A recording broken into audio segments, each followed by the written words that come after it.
જય માતાજી મિત્રો, તમારા બધાનું હાર્દિક સ્વાગત છે મેલડી સિદ્ધ સાધના ચેનલ ઉપર।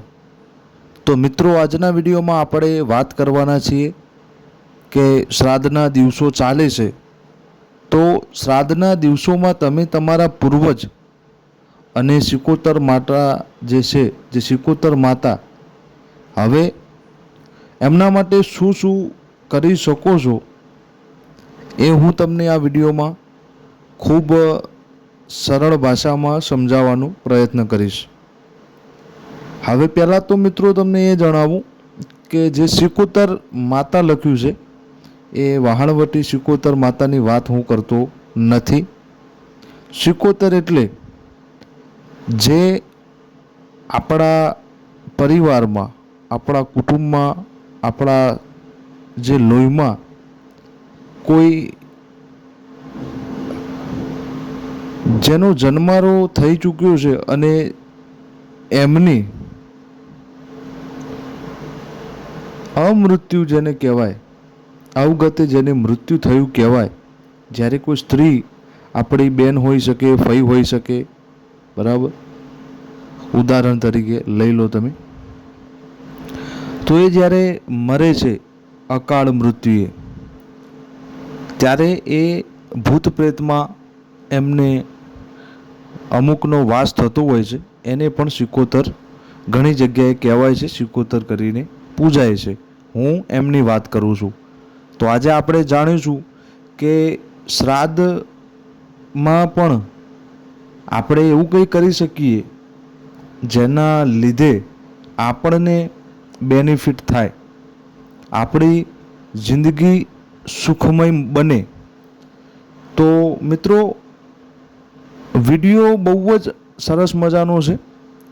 વિડીયો ગમે તો લાઈક, શેર અને સબસ્ક્રાઈબ કરવાનું ભૂલતા નહીં, કેમ કે અત્યારે તમે જોયું હશે, વિડીયોમાં આગળ વધીએ, કે તમે કોઈ જગ્યાએ જાઓ તો તમે એવું સાંભળ્યું હશે કે ભાઈ તમારા પૂર્વજનું દુઃખ છે, પિતૃ દોષ છે, બરાબર, તમારા ઘરમાં કોઈ નેગેટિવ શક્તિ ફરે છે એમનું દુઃખ છે, તમારા જે કોઈ બેન, દીકરી, ફઈ એ અકાળ મૃત્યુ પામેલા છે, સિકોતર બન્યા છે, એમનું દુઃખ છે। તમે ઘણી જગ્યાએ એવું પણ સાંભળ્યું હશે કે પૂર્વજનું અને સિકોતરનું દુઃખ છે। તો આ દુઃખનો અંત તમે આ શ્રાદ્ધમાં લાવી શકો છો। તો સૌ પ્રથમ તમને એ જણાવું કે તમે ઘણી જગ્યાએ એવું સાંભળ્યું હશે કે શ્રાદ્ધમાં દીવાબત્તીને ના થાય। હવે આ વસ્તુ બે બાજુ વિચારીએ તો હું બે બાજુના મારા મત મૂકું છું। પહેલી વસ્તુ એ છે મિત્રો કે આપણા પૂર્વજો, આપણા ઘરડી એવું કહેતા કે શ્રાદ્ધમાં દીવાબત્તી ના કરાય। અત્યારના જમાનામાં એવું વસ્તુ ચાલે છે, અમુકના મગજમાં એવું ડાઉટ હોય કે શ્રાદ્ધમાં દીવાબત્તી કેમ ના કરાય, બરાબર। તો મિત્રો, જો આપણે આપણા ઘરડી, આપણા વડીલો જે કરતા એના ઉપર ચાલીએ તો સૌથી બેસ્ટ રહેશે। પણ અમુક તાર્કિક બુદ્ધિથી તમે વિચારી શકો તો તમે જોયું હશે કે ભાઈ શ્રાદ્ધમાં કોઈ સારું કામ નહીં કરતા હોય કોઈ પણ, બરાબર, તમે એક સમજો કે કોઈ કામનું તમારે ઉદ્ઘાટન કરવાનું છે, કોઈ નવી વસ્તુ લાવવી છે, કે કંઈ નવું તમારા જીવનમાં વસાવવું છે, કે કંઈ નવું પ્રગતિવાળું પગલું ભરવું છે, તો એ કામ નહીં કરતા હોય તો એનું શું કારણ છે મિત્રો? તો તમે કદાચ જાણતા હશો કે આપણા ઘરડિયા, આપણા પૂર્વજો જે રીતિ રિવાજ છે આપણે ભૂલી ચૂક્યા છીએ। તમે જોયું હશે 16 શ્રાદ્ધમાં 1 થી 16 શ્રાદ્ધ જે આવે એમાં તમે જોયું હશે પહેલાં પૂર્વજોને જમાડતા તિથિ પ્રમાણે, એમના શ્રાદ્ધ પ્રમાણે એમને જમાડતા। કોઈ ખીર પૂરી ખવડાવે, કોઈ દાળ ભાત, લાડુ, જે એમને રીતિ રિવાજ આગળથી સમજાયા હોય, અથવા તો કોઈના મોઢે સાંભળ્યા હોય, અથવા તો એમના ઘરડિયા એમને પરંપરા શીખવાડતા ગયા હોય। અત્યારે એવું થઈ ગયું છે મિત્રો, એ બધું કરવાનો કોઈના જોડે ટાઈમ નથી। ટાઈમ તો બીજા નંબરે આવે છે। સાચી વાત તો એ છે કે અમુક માણસો જે ગામડામાંથી શહેરમાં ગયા હોય, થોડું વધારે ભણી ગયા હોય, અથવા તો પછી કોઈ પણ કારણ હોઈ શકે, પણ આ વસ્તુ કરવાથી એ શરમ અનુભવે છે. પણ મિત્રો, તમે માનો કે ના માનો, આપણા ઘરની પ્રગતિમાં, તમારી પોતાની પ્રગતિમાં તમે એવું અનુભવ કર્યો હશે કે તમારી પ્રગતિ અટકાય છે, તમારા ધારેલા કામ નથી થતા, તમે કોઈ પણ જગ્યાએ કોઈ પણ ગમે તેવી મહેનત કરી હોય, પરીક્ષામાં પાસ ના થાવ, પ્રગતિના માર્ગ ઘણી બધી મહેનત કર્યા છતાંય ના મળતા હોય, તો એનું મુખ્ય કારણ મિત્રો આ છે કે તમારાથી પૂર્વજ, તમારા શિકોતર જે માતા બનેલા છે, આ બધા દોષ હોય. તો તમારા માટે સુનેરો મોકો છે. શ્રાદ્ધના દિવસોમાં તમે ચૂકતા નહીં.